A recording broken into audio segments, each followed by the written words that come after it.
as we enter into the Shabbos before Tisha B'Av, the saddest day in the Jewish calendar. I always wondered, why do we read Parshat Devarim the Shabbos before Tisha B'Av? It's without fail that every single year we always read Parshat Devarim before Tisha B'Av. So what's the connection between Parshat Devarim and Tisha B'Av? And number two, we call it Shabbat Chazon, a Shabbat of vision. Why is it a Shabbat of vision? It's a sad time of the year. It's where we mourn and sad. So why are we calling this a Shabbat of vision? To understand this, we have to understand what the book of Devarim is about. And the Malbim says that the book of Devarim is split into two parts. The first part of the book of Devarim is Moshe's rebuke and Musar and encouragement to the Jewish people of where they went wrong to better themselves.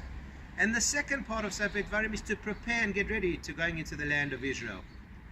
And Rashi says at the beginning of the Parsha very similarly that it's about Moshe's rebuke to the Jewish people where they went wrong so they can perfect themselves, they can better themselves to be better people, so they're ready to go into the land of Israel. And I think if we understand that Tisha B'Av is a day of mourning, Tisha B'Av, we sit on the floor and we cry and we mourn and we sad because we haven't managed to rectify what went wrong. As the Gemara tells us, the destruction of the second Beit HaMikdash was because of Sinat Chinam. However you translate that, whether it's baseless hatred, no tolerance for one another, not enough care for one another, we still haven't managed to rectify this. We still haven't learned the lessons of the destructions and rebuilt the Beit HaMikdash by perfecting our ways and perfecting the ways we treat other people.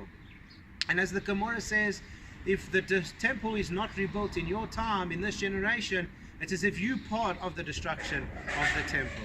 So we need to understand that Musar, and I think that's why Devarim is before Tisha B'Av, because we need to take the lesson, just as the Jewish people had to learn the lessons of where they went wrong to better themselves before they went into the land of Israel, so too we have to learn the lessons before Tisha B'Av. We have to internalize, we have to introspect and look at ourselves and say, where have we gone wrong?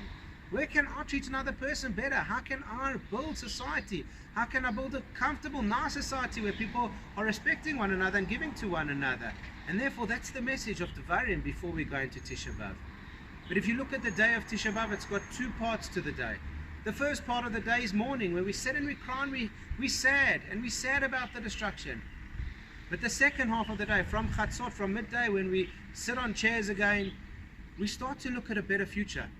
Even the laning, the Torah reading that we read on the second half of the day of Tisha B'Av is about the fast days. It's the same laning as the fast days. It's about tshuva, repentance, where we have hope and we start to feel a bit of vision, to start to feel a sense of excitement that we can be better and we can rebuild. We as the Jewish people, we've experienced so many atrocities, so many troubles in our times, but we're not a peoplehood of victimhood.